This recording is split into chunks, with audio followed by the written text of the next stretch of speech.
Kasimple-simpleng bagay hindi natin magawa. Para naman sa atin yan.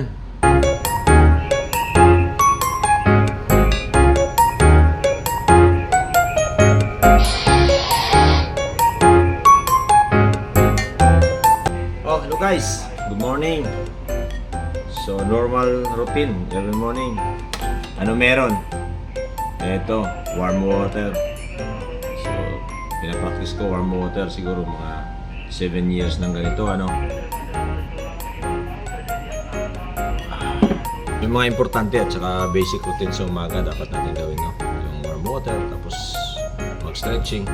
Kaya maraming nagtatanong kung bakit na-maintain ko yung katawan ko sa ano, kabataan kong ganito. Kabataan kong ganito. Kabataan kong ganito. Kailangan lang natin i-maintain yung routine natin. Tapos, huwag masyadong magpadala sa sarap ng pagkain, no? Lahat ng pagkain masarap yan, pero siyempre, kailangan mag-limit tayo. Sugar, bawasan. Tapos, alam niyo na, kunting exercise. Hindi naman kailangan rigid palagi.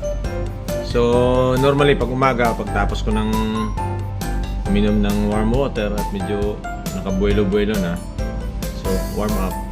Tapos, ano lang, stretching lang. As in, yun lang yung sekreto araw-araw kailangan para ma-maintain natin yung blood flow or blood circulation natin. Importante yung stretching kahit yung exercise, medyo mahuli pa yan. Minsan kasi yung exercise nakukompensate natin sa pagtatrabaho. Yung exercise nakukompensate natin sa paglalakad. Makakapag-cardio tayo, ano? Pero yung stretching, pag once na hindi mo ginagawa sa umaga, useless yung exercise natin, no? So, pag umaga, stretching lang para at least kahit paano mag-circulate agad ng maayos yung dugo natin at hindi kumuluyan at hindi mabasag yung kaldero. No? So, hindi mo kailangan ng gym araw-araw. Hindi mo rin kailangan ng napakagandang damit. Hindi mo rin kailangan ng talagang naka-sporty ka talaga. Pagkagising ng umaga, ano, inom ka ng warm water, tapos mag-stretching ka pag tapos ng warm up. So warm up, ng galaw-galaw, kumbaga, anong normal routine natin ginagawa. Kung nagsasayang ka, magsaing ka. Medyo sayaw-sayaw kapag may music.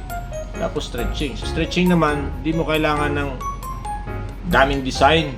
Minsan guys, ginagawan lang natin ng rason yung sarili natin na maging tamad pagdating niya sa stretching. Kesyo ganyan, kesyo ganito, maulan, o pagod, o kaya, di ba? Nakakagawa nga tayo ng mga imposibleng bagay minsan, di ba?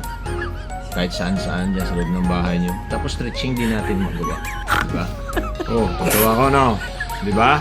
Ginagawa nyo, di ba? Oh. Tamahan kayo, no? Stretching, hindi naman kailangan ano, di ba? Gawin ko lang, stretching lang, oh. Di ba? Wow!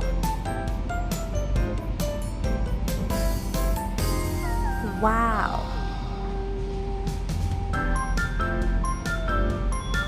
Wow!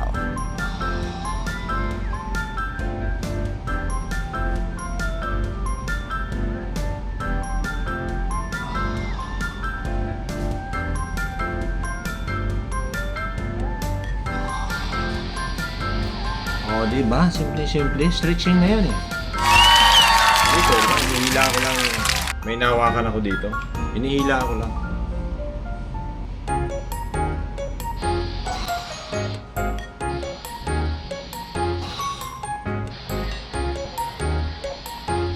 Sakit ng dito ko. Ito. So, stretching na rin yun. Di ba? Yung tipong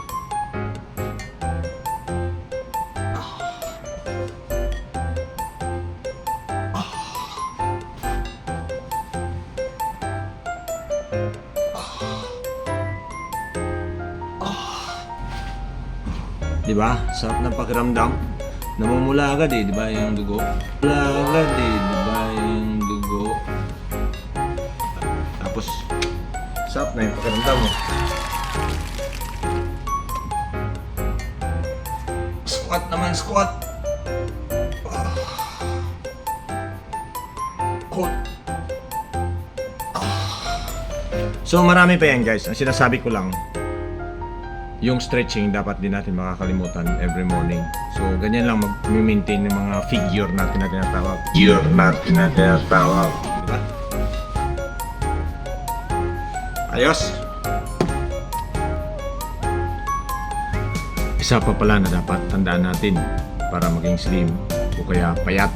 Kasi pag mahirap tayo payat pag medyo may kaya slim, alagaan natin yung mga bulate natin para hindi tayo tumaba. O, di paano? Kape na tayo. Good morning! Good morning ulit. Happy Saturday sa inyo.